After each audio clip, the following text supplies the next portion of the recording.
What's good, guys, and welcome to What Had Happened Was, our little wrestling pay-per-view recap. I'm your host, Spotty Menace, aka D-Man. Your man, I'm sitting here with my sister, my day one, the one who holds it down for me, my co-host, Daria. And Money in the Bank just happened a few hours ago. Real quick event. A few hours ago? Virtually, yeah. Oh, okay. Like, no more than like 12, 13 hours ago. While you check your arm that has no watch. 12, 13 hours ago. Anyway, if y'all know the drill, if y'all like to see this channel continue to grow and thrive, please make sure to subscribe to us. Hit the bell icon because we got content for you every daggone day. Comment down below because we do like to hear from you, our kaiju faithful, and like any of the content that you do enjoy. Money in the Bank was previously canceled. Now it's back on, and now we just finished it. It again was a very short event, no more than maybe 2.5 hours. If you don't include the kickoff show, and we don't include the kickoff show. No, so it barely was 2 hours. It was barely 2.5 hours. It was quick. It got in there. It got out there. And it was just inoffensive on the plus side. Yeah, it was a quick affair. Yeah. We had a few matches. We had a couple matches added onto the card. One on the pre-show, which was Jeff Hardy versus Cesaro. First of all, I feel for guys like Cesaro and Akira Tozawa. They are incredibly talented, but because they're working with basically a truncated roster, they're the ones who have to eat pins most of the time. And it's a shame because, again, they are incredibly talented, but now this is the world that we're living in with current events going on at the onset. Yeah. But, we had our little kickoff show. Jeff Hardy beats Cesaro, and then we jump right into it now on the main card. We had a fatal 4-way match for the SmackDown Tag Team Championships.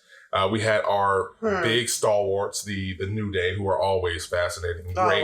Always. You had Miz and Morrison, who's again been there, but they're good. They're good. The Lucha House Party, who was recently just been thrown into the mix here and there from time to time. But hey, at least they're actually able to hold their own. And then we have the new guys who are taking the Usos' place. We have the Forgotten Sons. One of the biggest problems with the Forgotten Sons is I don't think they really have much of an identity. Not on the main roster, no. Not even on NXT, they really didn't have much of an identity. I thought they did. I thought they had a little bit of an identity, or they were starting to get. They were starting to, but like then they just kind of really got there. Yeah, they never really got there in the main roster. They are an uncooked entity. Like they're raw, as Gordon Ramsay says. Like, this is freaking raw. Yeah. And they are very raw. They're great in the ring, but like as I said, they really don't have much of an identity. You got Wesley Blake, you got Jackson Riker, you got Jay Cutler. Again, talent. They're talented, but like, what is their identity beyond just, hey, nobody paid attention to us? Yeah. And that's one of the biggest problems. I hope that they find one on the main roster, but they really just got thrown into the mix right here. The match was okay. The New Day very underwhelming. That's what it was. That's the word. The New Day retained their titles. Yeah. The New Day retained their titles, but it was underwhelming because one of the biggest problems that we are dealing with when it comes to these current event times is a lot of these matches require, at least when it comes to pay-per-view, require something more than just what your standard fare on the Monday through Friday brand stuff. And this just felt like another SmackDown match. There was no extra stipulations, nothing that really made it stand out beyond just being a match. Now, other matches on the card actually did that. They went above and beyond, either with amazingly high work rate or, some theatrics here. Ooh, excuse me, here and there, which we'll get into. Okay. But this match was just a pretty okay fatal 4-way match. It was decent. Nothing really happened. New Day retained, and it just kind of felt like it was there. Yeah. We followed that up with a surprise match, something that we didn't cover because it wasn't added to the card until after we finished recording our pay-per-view predictions, was MVP versus R-Truth. But wait! Yeah, let's talk about that. That didn't happen. That did not happen. No. It became R-Truth against Bobby Lashley. Yeah. I don't even know where the hell Bobby Lashley came from. I don't even know how this became a thing. It became a thing just because Bobby Lashley wanted to hop into things. I didn't know you could do that, but now that apparently you can. Apparently, I want to just hop in the shit. Okay, well now I want to hop in the shit and tell you to just sit back and chill. Yeah, apparently you can. But Bobby Lashley comes in because that.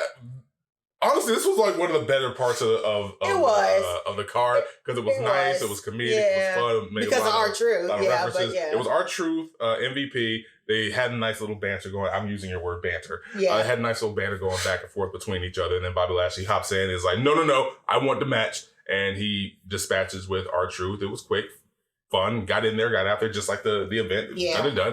It was pretty easy.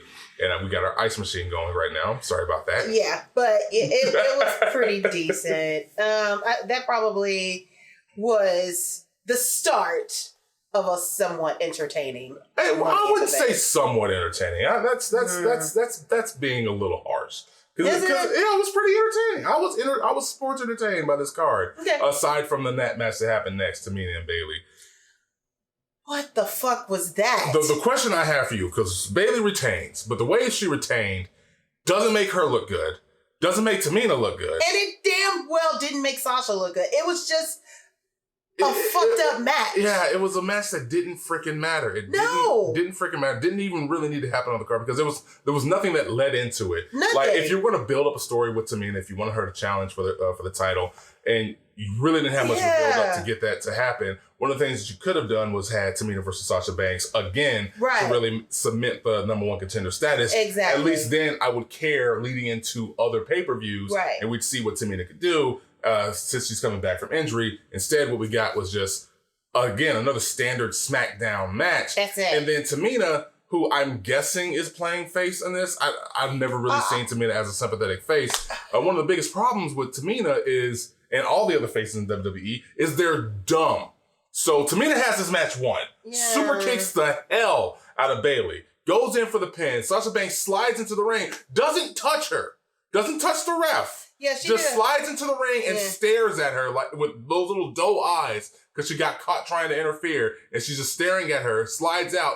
What does Tamina do? Chase her around the ring. Doesn't have to chase her around the ring. She did a Braun Strowman thing. It was dumb. Yeah. It was absolutely dumb. She didn't need to let Sasha interfere with the match at all because it's like, okay, she slid out. Guess what? You still have the pin. Yeah. Finish the pin. She's not stopping your pin. Right. You have the championship won, but you leave the ring for no other reason than to chase Sasha Banks around, and it ends up costing you the match. Faces in WWE are dumb. They are incredibly dumb, and this made her look incredibly dumb, not savvy at all. No, it made Bayley look like she couldn't hold her own against anybody on the roster. Because Sasha interfered. Because Sasha had to interfere. Right. That's the thing. That's another thing. So it didn't do any positive things for either one of these talented wrestlers. Yeah. Which was so frustrating. It was incredibly frustrating. I hated this match. But after that, we got into the real meat of Money in the Bank. We got the meat.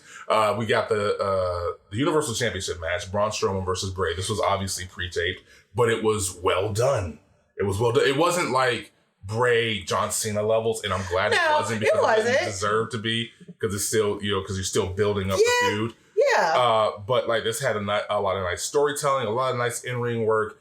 Bray did not become the Fiend. He was just Bray Wyatt. He spent the whole time trying to get Braun to come back to the family. Right. So, this match, I am going to tell you, at the beginning, I was quite irritated because he was not the Fiend. But I do know the match card said Braun Strowman against Bray Wyatt. Not the Fiend, Bray Wyatt. Yeah. So, I was a little bit irritated because I'm like, okay, you did all this family funhouse to build up to this match. This is what we're going to get. That is not what we got. Yeah. And I'm very pleased. Yeah.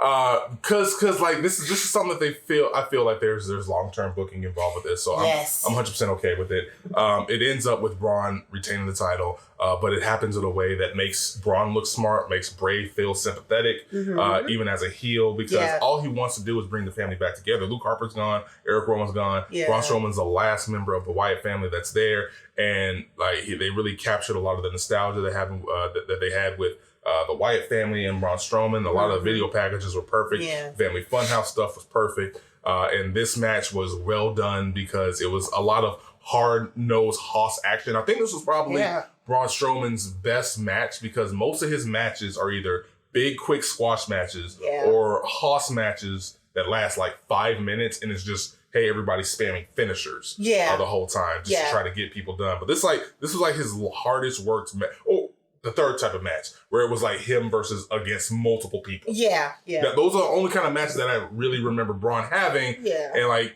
you very rarely get a one-on-one match with Braun where somebody can match him with power, can match him with skill, can match him with agility. And it was a decently long match. And I liked it. So it was very entertaining. I was happy about the match. You're happy about this match? After you figured out what they were doing. They're going to go longer in the tooth with this match. Yeah, and I can't wait to see. I'm pretty sure it's on SmackDown, isn't it? Yeah, that's SmackDown. Damn it. I was hoping that was going to be tonight, but it's SmackDown. I can't wait till Friday because I'm pretty sure it's going to be some shit going down on Friday. Yeah, there's some stuff going down on Friday. Yeah, that's going to probably lead up to Backlash. Wait, we got to go into that real quick. We're going to get into that for Friday. But follow that up with the WWE Championship match between Seth Rollins and Drew McIntyre. This was one of those matches that didn't feel like a Raw match, mainly because it was long. There was a lot of, storytelling in ring. Yeah. It felt like it was organically built to an end, and I enjoyed the hell out of this match too. This was, I want to say, almost like a 20-minute match. Yeah, just almost. About. Like they beat the crap out of each other. There's no interferences. No. Seth Rollins comes out with a new entrance theme for him, so there's no more burn it down. He is the Messiah. He's Monday Night Messiah. They're building into him being the Messiah. They need to give him more disciples. I still agree with that. But Drew McIntyre and Seth Rollins really have a lot of great chemistry with each other. This was a great match. Drew McIntyre manages to retain the title. He eats a stomp and kicks out of it. But he only ate one, so it didn't feel like they nerfed the stomp. Yeah. No. So he only kicked out of the one that was there. They kept the Claymore. He hits Seth Rollins with the Claymore and ends the match. It was, again, a spectacularly done match. Yeah. One of the better ones on the card. Yes. If you're gonna give me just a regular match with no theatrics because we're in because everything is pre-taped or we're in an empty arena, at least give me a match like this. Yeah. Because that's fun. It was lengthy. It was a lot of drama involved, and I enjoyed it. We got the Drew McIntyre, We got Drew McIntyre retaining the title for the WWE Championship, and then we finally get to the main event, the Money in the Bank ladder match. Okay, so this was goofy, but goofy in a good way. It was. I thought, okay, so they did this completely different because of current events. Yeah. So they basically did the men's Money in the Bank and the women's Money in the Bank simultaneously. Happened at the same time. Yes. Which to me, at first, I thought, how the hell are they going to do this? This is going to be a bunch of bullshit and it's going to be stupid. Yeah. Somehow, with the people involved, they made it super entertaining. Oh yeah, this was incredibly entertaining. Yes. And it was stupid fun. So we had our participants. We had Otis, Baron Corbin, AJ Styles, Daniel Bryan, Aleister Black, and Rey Mysterio. Yes. For the men. And for the women, it was Lacey Evans, Carmella, Asuka, Nia Jax, Dana Brooke, and Shayna Baszler. Yes. So they all started at the same time. It was weird because everything started up. They're playing their music. And you're just like, okay, so are they hearing their music as they're coming in? I don't know. Or are they just walking in to silence and we're the only ones hearing the music? Damn Ice Machine. That probably is what also made it like stupid fun. Like this was incredibly stupid fun. Yeah. So they had everybody involved in the match. The men started in the gym. The women started in the downstairs lobby. Yeah. So like it was a brawl in the gym. Baron Corbin tried to kill people multiple times. He threw a. I'm gonna get to that. Yeah, he killed Jesus. He threw a 45-pound weight at Rey Mysterio's head, and it embedded itself in the mirror. And you're just like, if that hit, that motherfucker's dead. Yeah. If that hit, he's dead. Yeah. They made sure to remind everybody that AJ Styles, even though he was technically not supposed to be in it, I don't know what the plan is. I don't know if it was a kayfabe. They fucked with him though, basically. But they made sure to mess. They made sure to mess with AJ Styles because like it was supposed to be Apollo Crews taking his spot, but he gets injured. AJ Styles takes his place. And a lot of people were wondering, like, okay, so he's not dead and buried? No, they made sure to bring that up. Yeah. They made sure to bring that up. So I give them credit for that. Even though, like, I would have liked if they gave him, like, zombie powers or something, because that would have been awesome. Like, if you're going to go balls to the wall, go balls to the wall. Yeah. They almost did that for a lot of this match. Asuka played the smart one in all of this by making sure that, you know, she was the first one in the elevator. Yeah. She made sure to sneak out. Honestly, I don't remember seeing her in any of the scripted brawls. She was not. Like, we got food fights. Yeah. We got Bruce Pritchard coming out. She was getting none of that. We got like Stephanie McMahon technically showing up. I don't think she was actually there, but like showing up. We got a lot of goofiness, and like I don't remember Asuka being involved in any of it. It made it perfect. It did, because she was not there. The only time you saw her was when we finally got to the roof. Yes. And that's when she was going she's like sneaking out. Everybody's beating each other up. She's sneaking out. You know, it's like everybody's like at each other. Everybody's beating the shit out of each other. It's like, I'm not gonna fight y'all. Right. I'm supposed to go to the roof. Like, what are y'all doing? That was perfect. There was a lot of comedic beats in this.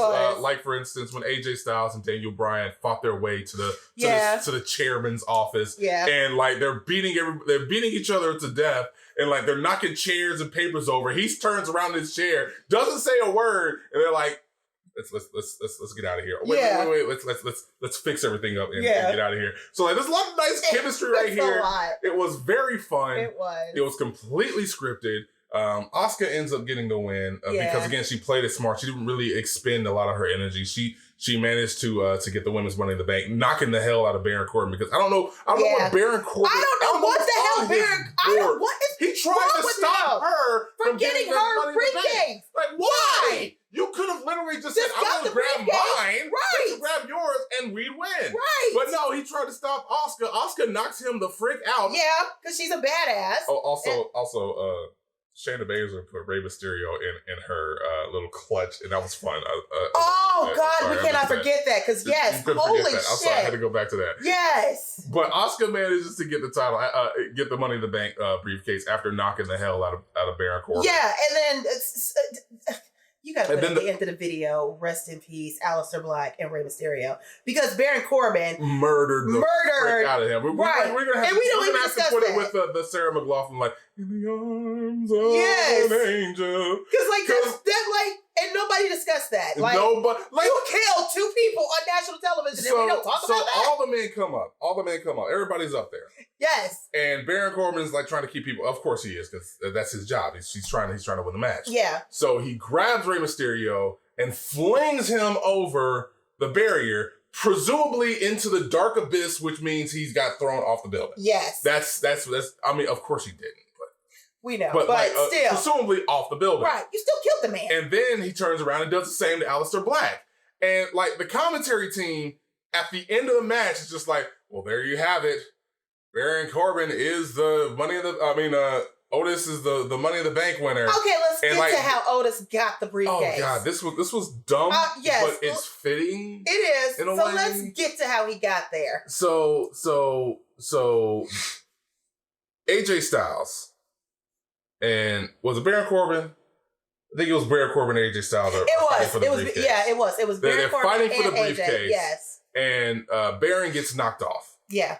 They have the briefcase unhooked. They both have it in their grasp. Yeah. He gets knocked off, and AJ Styles has it for a split second. Yeah. Because he fumbles it out of his hands, like, fumbles. And it lands in Otis's arms. Hands, yeah.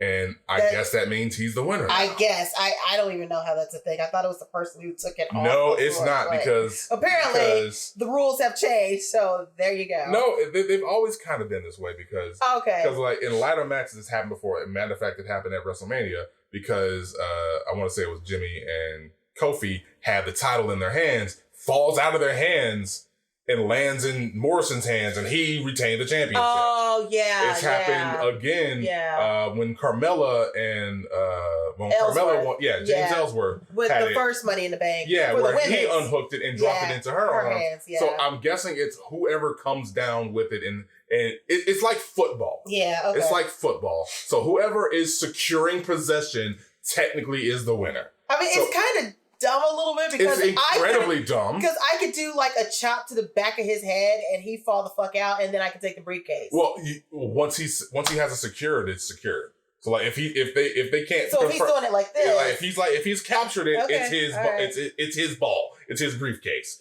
But like if he's up there and he's unhooking it in the middle of unhooking it, and you hit him in the back with a crutch and it drops out of his hands, whoever pounces on the briefcase is the Money in the Bank briefcase holder. All right. It's dumb. That's really stupid, but it's fun, but it's dumb. Yeah, we got a murder. We have two murders. Baron Corbin, somebody needs to put an APB out on you because you killed people. You killed people. But that was basically Money in the Bank. This was, again, barely 2.5 hours. Like it started, the main match started around 6:00 our time and ended before 8:30. That was quick. But I mean, I guess if this is where we're at right now, this is where we're at. I'd rather it be a quick pay-per-view.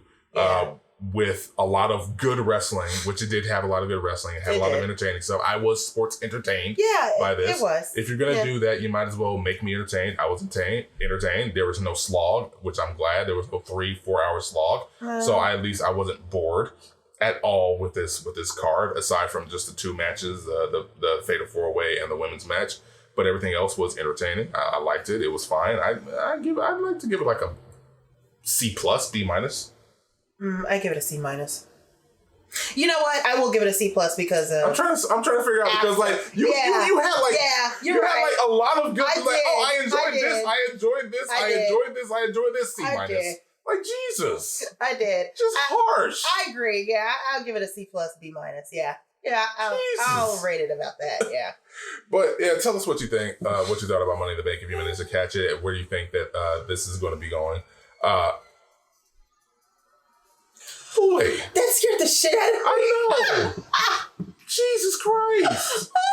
Okay, yeah. Boy, so you almost done.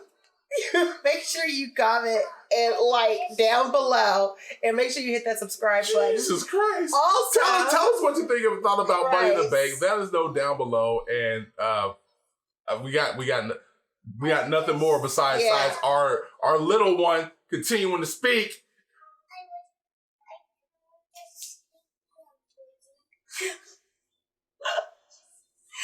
So that is what had happened. We will catch you guys later.